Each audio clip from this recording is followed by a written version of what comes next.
Bugun sizlar bilan Saudiya Arabistoni Riyod shahrida joylashgan, dunyo reytingida 2-o'rinda turadigan King Saud universiteti haqida gaplashamiz. Videoni oxirigacha ko'rib tursanglar, bu universitet sizlarga qanday imtiyozlarni taqdim etadi, qanday qilib imtihonsiz kirish mumkinligi va qanday qilib hujjatlarni to'g'ri topshirishligi haqida to'liq ma'lumotini berib ketaman. Mana bu talaba yigitlarning turadigan sakani, ya'ni turar joy hisoblanadi. Xo'p, mana bu universitetning asosiy masjidi. Hop, bu bo'lsa universitetning kutubxonasi. Buni ortida universitetning shifoxonasi joylashgan. Va tibbiyot fakulteti ham o'sha shifoxonaning oldida. Hop, bu joyga ichkariga kirish uchun u yerda nazorat punkti bor. Nazorat punktidan o'tib, keyin ichkariga kiriladi. Hozir bugun damligiga talabalar yo'q. Bugun juma bizda. Hop, bu bo'lsa King Saud universitetining tadbirlar o'tkaziladigan maydoni. King Saud University. Mana shu joyda Yomil ta'sis, Yomil vatani, ya'ni Saudiya Arabistoni har xil bayramlari bor. Ana shu bayramlarni nishonlashadi yoki universitetning o'zida tadbirlari.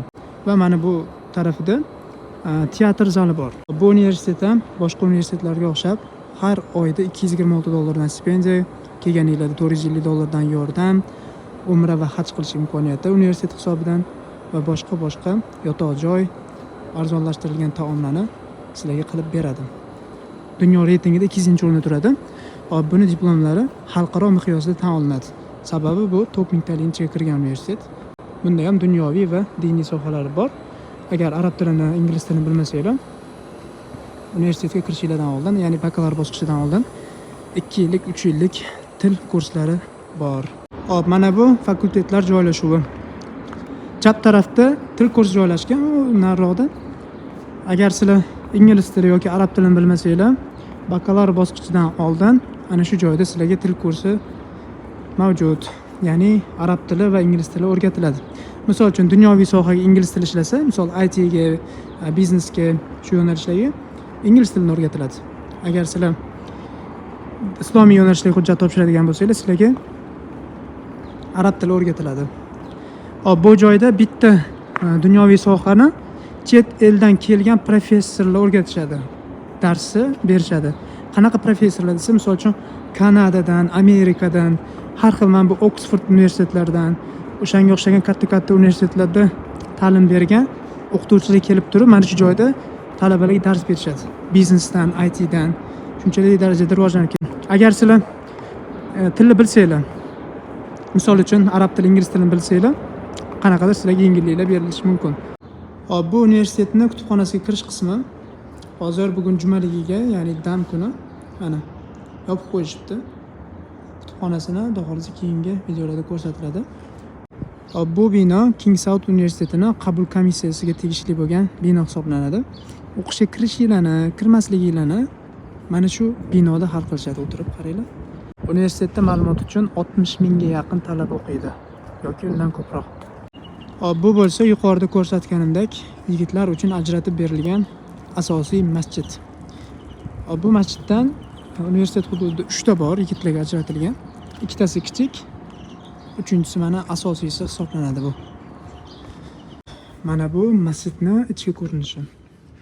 King Saud universitetining talabalar uchun ajratilgan masjidi. Juda ham chiroyli, mashallah. Hop, bu talabalar uchun ajratib berilgan bepul turar joylari. Qizlar kampusida ham xuddi shunaqa talabalar turar joyi bor. O'zbekistondan ham o'qiydiganlar bormi deyshadi. Mana O'zbekistondan o'qiydigan bir birodarimiz turibdi to'g'rida. Hop, yonlaridagi Malik Salmonda o'qiydilar akademiyada. Bu yonlaridagi mana shu universitet King Saudda o'qiydilar. Qolgan talabalar 10 ga yaqin o'zbeklar bor bu joyda. Ko'chada o'zlarining ishlari bilan yurishibdi. Hop, demak, mana bu yotoqxonalar, ya'ni turar joylarda har bitta xonaga kirganingizda bittadan talabalar uchun alohida xonalar qilib berilgan. Ikkitadan, uchtadan turilmas ekanda, bittadan turilar ekan. Hozirlarga ichkaridagi xonalarni ham ko'rsatib beraman. Hop, bu talabalar turar joyi. Hozir men binoga chiqib, liftga chiqdim. Binoda har bittasida liftlar joylashtirilgan. Koridordan kirildi. Koridordan kirilganda mana xonalarga bo'linib ketadi. Har bitta xonada bittadan yotoq joylar joylashtirilgan. Bitta xona bitta talaba uchun beriladi. Mana bu joyda talabalar o'zlari uchun sharoit qilib olishgan ekan. Shu joyda o'qiydigan o'zbek talabasi aytishlari bo'yicha kirmoshlarni o'zlari olib kelib, mana bu joyda o'zlari oshxona qilib olishgan. Ya'ni universitet hisobidan arzonlashtirilgan taom berilgan taqdirda ham o'zlari nimadir qilib egalari kelib qolsa, shu yerda qilib ishlar ekan. Ana hamma sharoitlarni qilib olishgan. Har bitta binoda shunaqa ajratib qo'yiladi. Hop, endi xonani ko'ramiz sizlar bilan. Mana bu talabani xonasi mana. E'tibor bersanglar, xona mana bittalik, yuqorida aytganimdek, bir kishi uchun ajratilgan. Mana bu joyda mana talabani kitoblari bo'lsa, mana bu joyda dars qilish uchun joyi. Mana hamma sharoitlarni o'zlariga qo'yibdilar. Hamma texnikalarni o'zlariga olib kelib, mana bu kiyim javoni, ya'ni shkaf deyiladi ruschada. Yuqorida mana o'zini sovutish tizimi bor. Talaba birinchi kelganida u uchun $450 gacha yordam puli beriladi deyilgan. Nimaga? Xonani mana bu jihozlash uchun, bu jihozlar bo'ladi, gilam olish uchun, mana bu kitoblarni olish uchun va yana qo'shimcha boshqa narsalarni olish uchun o'sha pullarni taqdim etiladi, beriladi. Bu bir o'zbek og'aynimizning xonalari. Kelganlariga 2 yil bo'libdi. Hozir arab tili bosqichida ekanlar. Fakultetga 7 kundan keyin javoblar chiqar ekan. Hujjat topshirib qo'ygan ekanlar. Bu talabalar ovqatlanish joyi, ya'ni restoran. Mana bu talaba yigitlar turadigan joy hisoblansa, bu joyda talabalar ovqatlanishadi. E'tibor beringlar, oyiga 150 riyal, taqriban dollarda hisoblaganda $40 to'lab, 2 mahal ertalabki va peshingi taomlarni mana shu joyda bepul tanovul qilsa bo'ladi. Ya'ni 150 riyal to'lov qilishadi. 2 mahal taomni mana shu joyda iste'mol qilishadi. Mana bu joyda mana sharoitlarni ko'rishingiz mumkin. Juda ozoda va toza mana. Ko'rdinglar? Restoranga kirishda mana bu joyda bittadan mana ovqat olish uchun idishlar beriladi va sanchqich, qoshiq bir martalik ishlatish uchun pichoqchalar beriladi. Kirgandan keyin mana bu yerda talabalar navbatda turadi. Bugun damligi, ya'ni juma dam bo'lsa ham studentlar kelyapti mana. Yotoqxona turishadi dam bo'lsa ham. Bu hozir kechki paytda taom. Mana bu ertalabda ham, peshinda ham shunaqa holatda beriladi. O'zgarish mumkin, lekin shunga o'xshash suvli beriladi, mana ko'ryapsizlar. Talabalarga beriladigan ichimliklar. Mana bu joyda mana olma, apelsin, banan, mana bu joyda yana boshqa ovqatlar yozib qo'ygan mana. Hozir buni almashtirishyapti. Gurunchli taom. Mana bu tovuqli taom. Mana chicken deb qo'yibdi.